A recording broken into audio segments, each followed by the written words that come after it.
Hello, everyone, and welcome to another insightful episode of MedSynapse podcast series. I'm your host, Hetvi Shah, and today we're diving into a critical topic in clinical practice, which is hypoglycemia, its prevention, recognition, and management.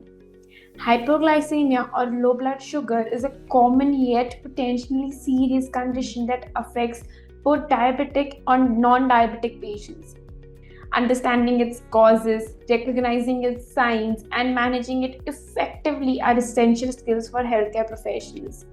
And we are thrilled to have back with us Dr. Lokesh Reddy Pillapalyam, a renowned consultant diabetologist and physician who joined us in a previous episode to discuss pre-diabetes. Dr. Lokesh is a highly skilled and dedicated medical professional with extensive experience in managing complex metabolic disorders. His patient-centric approach and expertise in diabetes care have made him a trusted name in the field. So welcome back, Dr. Lokesh, and thank you for joining us once again. Thank you. Thank you so much, Hetvi Shah, for giving me a nice introduction.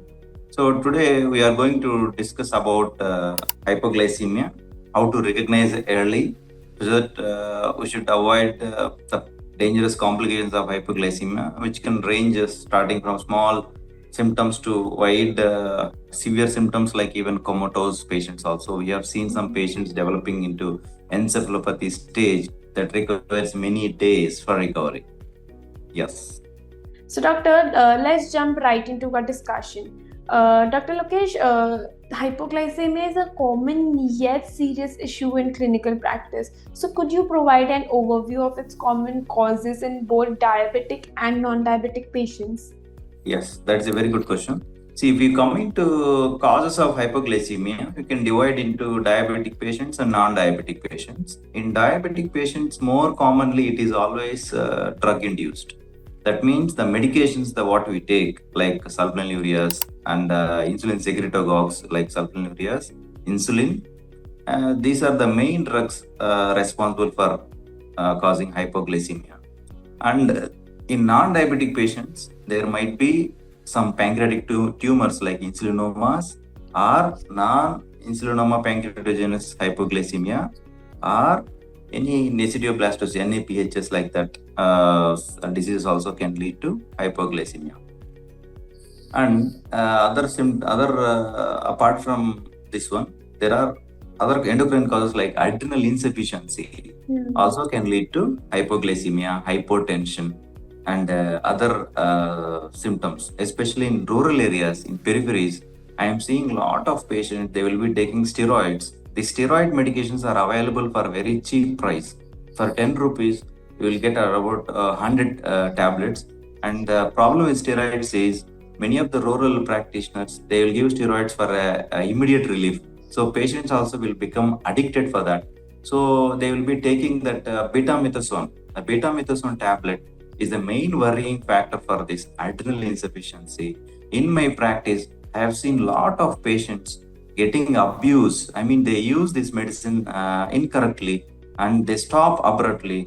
That leads to symptoms like vomitings, giddiness, breathlessness, anemia, and low blood pressure and low sodium. All these symptoms are due to the steroid abuse and adrenal insufficiency. So these are the causes in non-diabetic patients. Yeah, I think these causes also depends on patients' underlying conditions as well. So this actually leads to my next question. Hypoglycemia can sometimes be underdiagnosed. So what are the early and late clinical signs that clinicians should be trained to recognize? Super, that is a very nice question. Early, we can divide the symptoms of hypoglycemia into neuroglycopenic symptoms and other autonomic symptoms. These neuroglycopenic symptoms, like obviously we all know that brain is predominantly need for glucose. When glucose falls down, we develop symptoms like early symptoms like giddiness, headache, palpitations, and then sweating.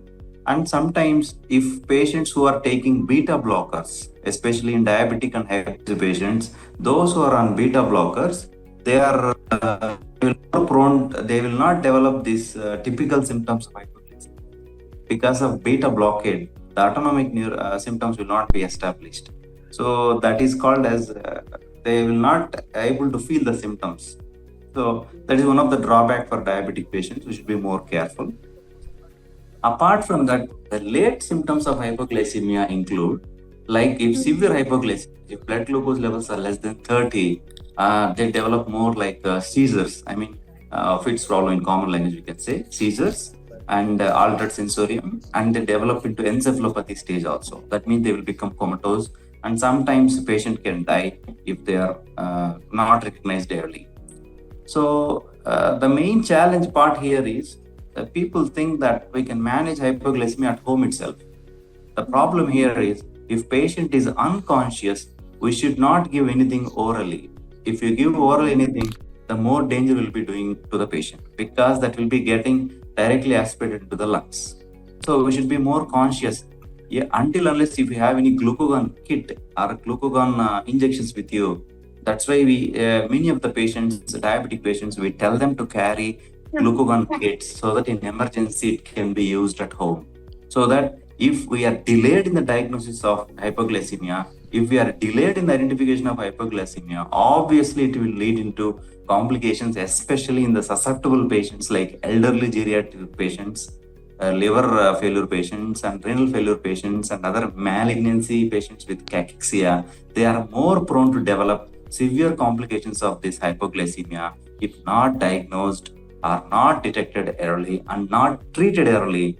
That's why we tell many of the patients to carry glucagon kits to the home, especially those who are susceptible to these severe complications and those who are expected for developing blood glucose levels, low blood glucose levels at home. This actually is something that timely intervention can make a significant difference. So now, doctor, moving on to prevention, how can treatment regimens for diabetic patients, including insulin or oral hypoglycemic agents, be optimized to prevent hypoglycemia while maintaining glycemic control?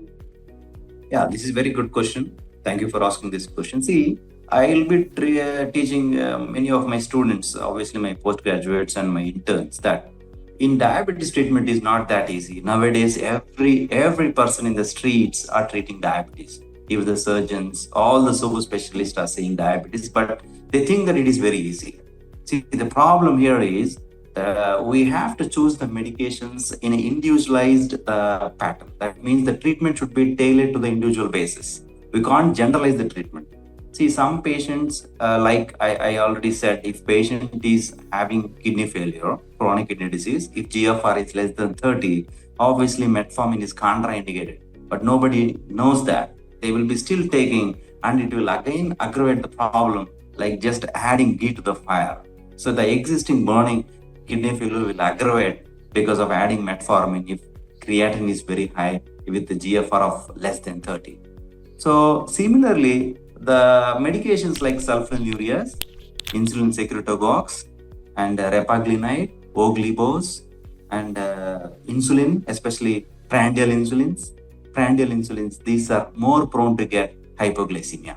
I mean low blood glucose levels at the home. So we have to calculate the requirement. The patient, if patient is very obese, already used many medications for many years, that means 20 years diabetic, doesn't require sulfonylureas again. Because sulfonylureas again, it will again stimulate the pancreas. The 20 years duration of diabetes, even if it is type 2, that itself indicates that patient will be having beta cell exhaustion will be there, and beta cell reserve will be very less. If we are giving sulfonylureas to such type of patients, it is like just hitting a lazy horse. I mean, it's no point in giving again insulin secretagogues. So we have to avoid the sulfonylureas to the patients of long-standing type 2 diabetes mellitus and those who are very obese. These sulfonylureas, apart from hypoglycemia, they also have weight gain as a side effect.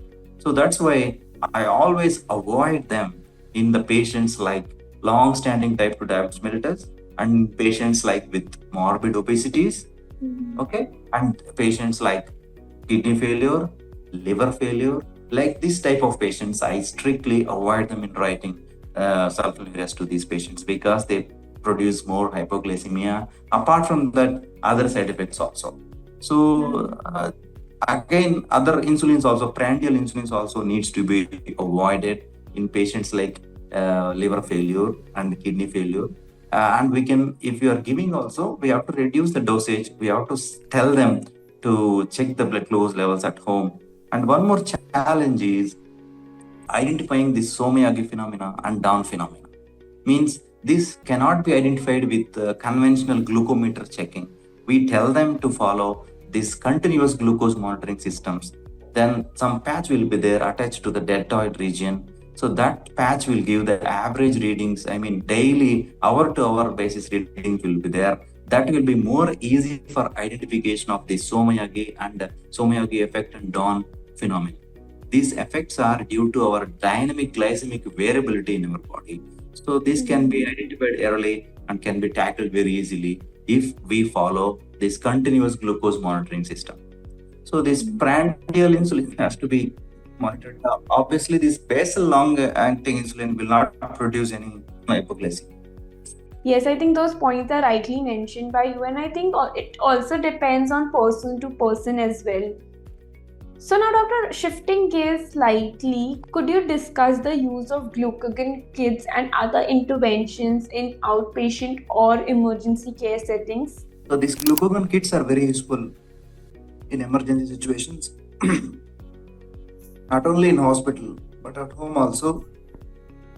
If patient is having, suppose, very low blood glucose, and you can't give orally also in unconscious patients, as I told in before also, if we give orally, there may be chances of aspiration that directly go into the lungs. So in that situations, we tell them to carry glucagon kits, especially the type 1 diabetes, because they will be using prandial insulin. They will be more prone to get hypoglycemia. Apart from glucagon kits, there are other things like many of the times in hypoglycemia, I tell my patients just to use glucagon D. Yeah. Glucagon D, you can see, no? So avoid taking any sugar, avoid taking any honey, avoid taking any sweets, avoid taking any chocolate.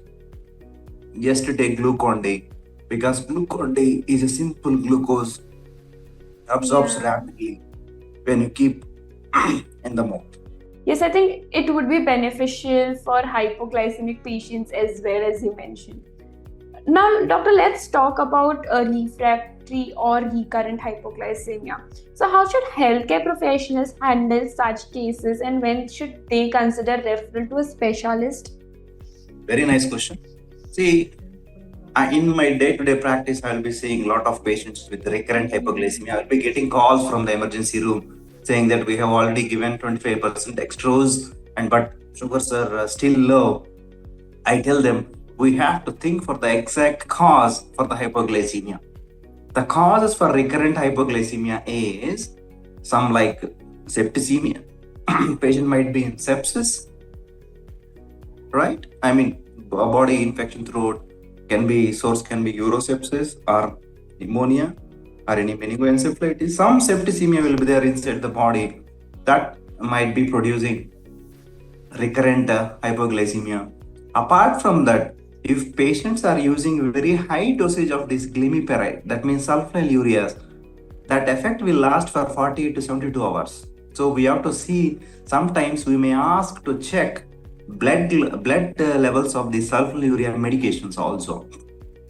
Apart from that, we have to search for other causes of hypoglycemia like adrenal insufficiency. Just now I have told you, and we have to check for random, morning 8 a.m. fasting serum cortisol. If it is less than 18, or less than 20, then obviously we have to do again a test called ACTH stimulation test to confirm the diagnosis of adrenal insufficiency. And we have to take a detailed history from the patient. If patient is using any betamethasone tablets or any other steroids abuse, if it is there, we have to check for abuse of steroids, and any sudden stoppage of that medications are there or not, we have to see. And apart from this adrenal insufficiency, we have to search for other endocrinological causes like insulinoma, NIPHs, all that. causes we have to search. Yeah, I think various factors also play a major role, especially while managing such complex cases. Now, Doctor, finally, let's touch on hypoglycemia in special populations such as elderly or those with renal impairment. So, how should clinicians adapt their prevention and management strategies for these groups? In elderly, geriatric populations, as you know, they will be already frailty issues will be there. They are more prone to develop complications of hypoglycemia. As already told you, they'll end up with severe complications compared to adults. So, what we have to do is we have to avoid these hypoglycemic agents in the elderly population. And the target of our glucose control, glycemic control is, it is not like stringent. I mean, strict control is not required in geriatric population. We keep very less target compared to the adult populations, like HbA1c 7.5 is enough. No need to aim for less than 7. And fasting up to 130, 125 is enough. No need to less than 100 or 110 is not needed. And postprandial sugars also, we will not aim for the strict control, like less than 140 is not required. Up to 160, 180 is also acceptable. So, and apart from that, we are going to give more education to the geriatric population, because geriatric patients they will be staying all alone many times, and sometimes caretakers will be there. Caretakers are there. Sometimes they are more intelligent, or sometimes they will not be not knowing anything. We have to educate them how to recognize early, and we have to explain them that if food intake is reduced, suppose if patient continues vomitings, he is only on liquids, that day you should not give any insulin, or check the insulin level. If it is more than 200 only, then try to give the less than required dosage of insulin when compared to when patient is taking fully food intake is full. So we have to reduce the drugs, those cause more glycemia, and we have to reduce the target of our stringent control. And apart from that, we have to educate more to recognize early and to reduce the dosage, especially in renal failure patients and liver failure patients, malignancy patients, and obviously those who are other medications, like suppose, as I told you, if alcohol also can interact with these medications and further bring down the low sugars. So diabetic patients, we tell them not to consume too much of alcohol. This binge drinking especially can reduce the hepatic gluconeogenesis, and obviously it will reduce the blood glucose levels.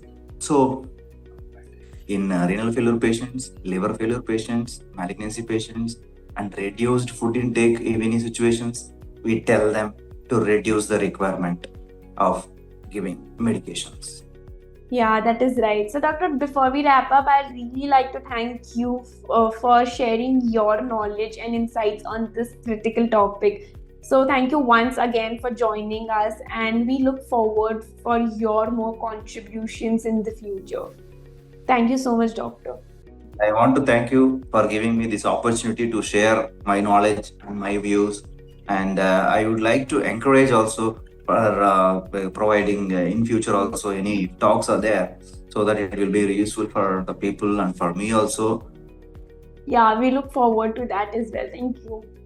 And to our listeners, thank you for tuning into this episode. And remember, if you're a healthcare professional who is eager to delve deeper into medical topics or have questions, do not hesitate to join us on the MedSynapse platform.